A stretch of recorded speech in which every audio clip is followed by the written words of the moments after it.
Good afternoon, everybody. I'm Dr. Gregory. You're watching episode 13 of Dr. Gregory's Meta Moments.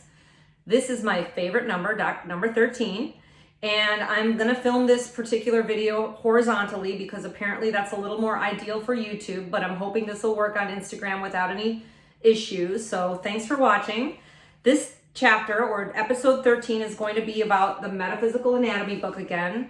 I chose this particular subject matter, digestive problems, because it hits close to home again. Not me in particular, but somebody in my immediate family is very profoundly impacted by this issue. I have not read this chapter to her. I don't know that she would receive it very well. And again, a lot of these chapters have to do with emotional components to physical diagnoses. And not everybody's open to receiving this kind of information. So I know a lot of you out there do suffer from things like this. It could be irritable bowel syndrome, otherwise known as IBS, recurrent constipation, stomach issues, ulcers.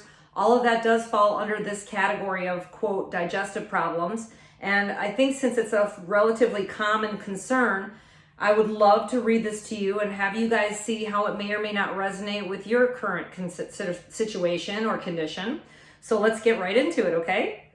Emotions or issues in this area can arise due to a fear of digesting or stomaching a current situation or past situation. It may also be a refusal or stubbornness to accept what's happening in reality. You may feel that your ability to feel empowered has been suppressed, and therefore you reverted to stubbornness as a substitute for the loss of power in life. You feel emotionally inflexible when adjusting to new routines, plans, or changes, and you're critical of yourself and unforgiving of your own mistakes. This is especially true of the family member I am referring to. You feel unsafe when others nurture you, and you may have been associating nurture with a past trauma. In the past, your need for love and nurturing may have been met by hostility, rejection, abuse, or even abandonment, and your unmet needs and regular rejection left you feeling angry, resentful, and empty. You're holding on to these emotions, but you refuse to express them, and you may have been punished as a child whenever you shared your feelings. This is very true of the family member I'm referring to. And again, that's probably why when I would read this particular chapter to her, she wouldn't be able to receive the information very well, because again, when you're in that space of not being able to process your feelings and you suppress them for many, many, many years, you're not going to associate necessarily your current physical condition to something that may have happened decades ago, and you're going to blow it off and say that's not the case, and maybe even consider throwing out some scientific data to prove your point. But the bottom line is our bodies are extremely connected to our minds, and our minds process information from the perception of the environment, and that's translated into your physical consequences. That's how chemical and electrical cascades are created in your body based on your perception. So why do you think people get high blood pressure when they're stressed? It's because they're perceiving something in the environment that gives them a breach or an impact on their cortisol levels, causing them to go into fight or flight mode. And once those chemicals are released, the blood pressure raises, the heart rate raises. So this is not much different. So in this case, back to digestive, you're often made to feel ashamed or guilty for having needs that were time consuming, which has left you feeling that you deserve less in life. You may have given up trying to be happy. Instead, you feel like you've become a servant and not an equal member of the community or the family. One of the challenges in life is to forgive yourself. That's the big one. That's the biggest step. The stubbornness to forgive has you sabotaging your capacity to move forward. This physically takes the form of constipation or ulcers or digestion issues, and you may also feel bloated and unable to digest food properly and unable to absorb all of the essential nutrients from food. Wow. Remember, there was an opening or sore in the if there's an opening or sore in the intestines, it's important that food be consumed in a very calm state. That's an interesting piece of information. Emotions that you feel when you consume food can influence the vibration of the food and how the body digests it. The emotions you feel can be energetically stored in the food, and the intestines will be in tension due to feeling upset, threatened, or scared.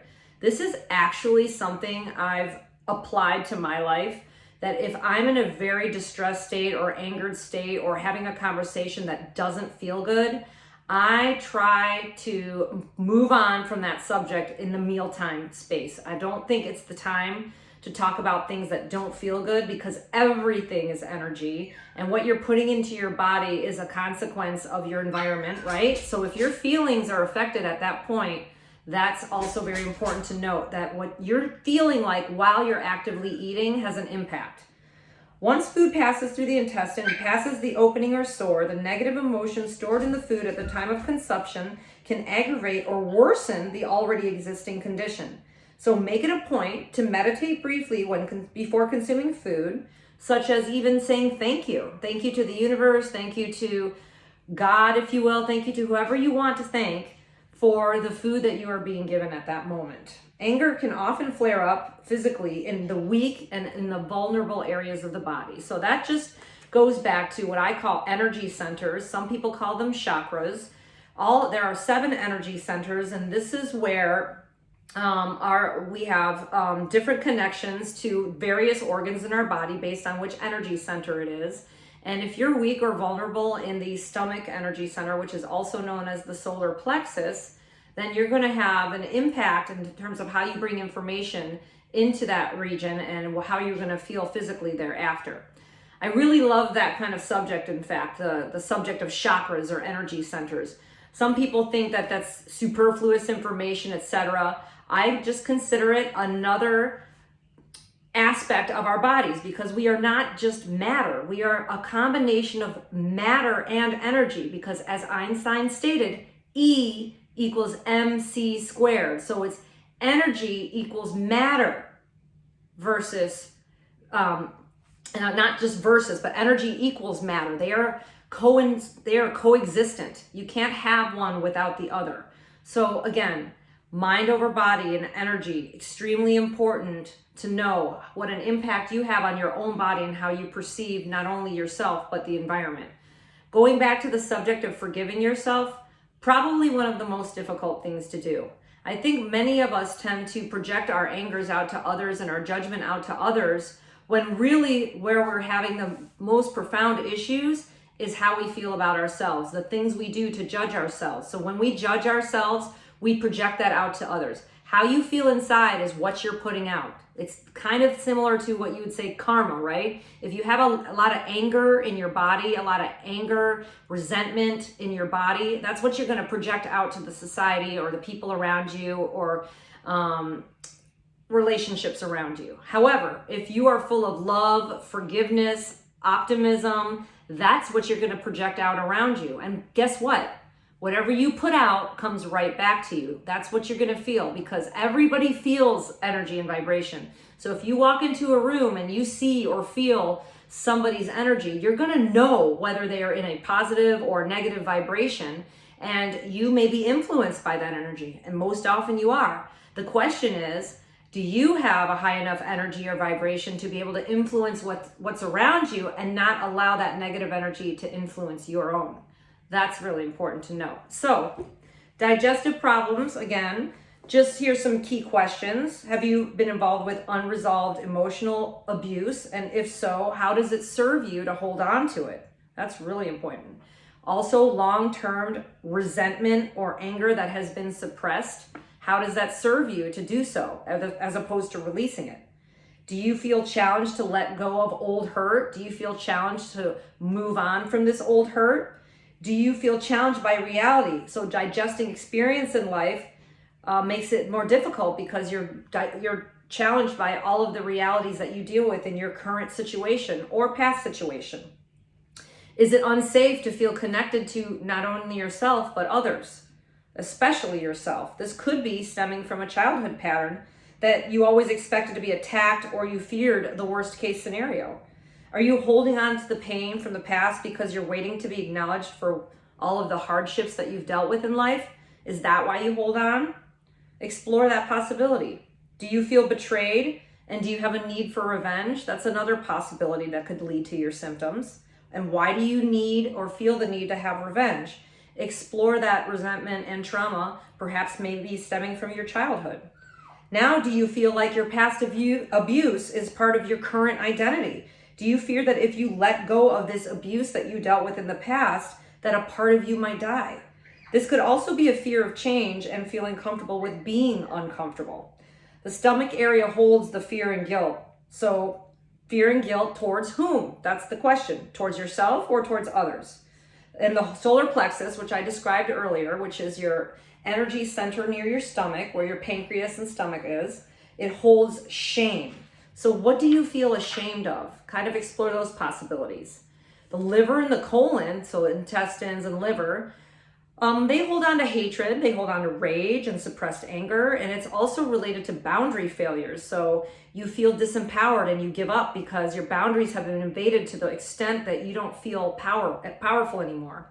So you blame others for your pain and mishaps in life. That's a possibility. Trauma related to abuse is also stored in the colon, and it's also related to ancestral abuse. Maybe you in particular weren't abused, but one of your ancestors were. And in my case, this is kind of funny to say, one of my ancestors was abused, and that is also translated into my issues with my solar plexus, which I discussed last week, my stomach peptic ulcer disease. So apparently I had been affected by not only my past history, but also one of my relatives' past history. So lastly, explore similarities between your emotions and habits and that of one of your parents. You could be copying off their emotional patterns. That's something to think about. You may have developed senses to avoid being abused, like being quiet, stubborn, or angry, but as a result, you push people away and you feel isolated and alone. Wow, these are pretty powerful questions to ask yourself. But again, since digestive problems are a common concern in people, I thought this was a great subject to review. Also, for next week, I'm really hoping to get back to The Biology of Belief by Bruce Lipton. I've been looking through the chapters, and we're actually due to get into chapter 4 now. The downside is chapter 4 happens to be quite sciencey, if you will, so I'm going to do my best to narrow it down and bring in the most important bullet points without being too verbose about it, without dragging the video on. Thanks for watching, everybody. This was episode 13. Love you.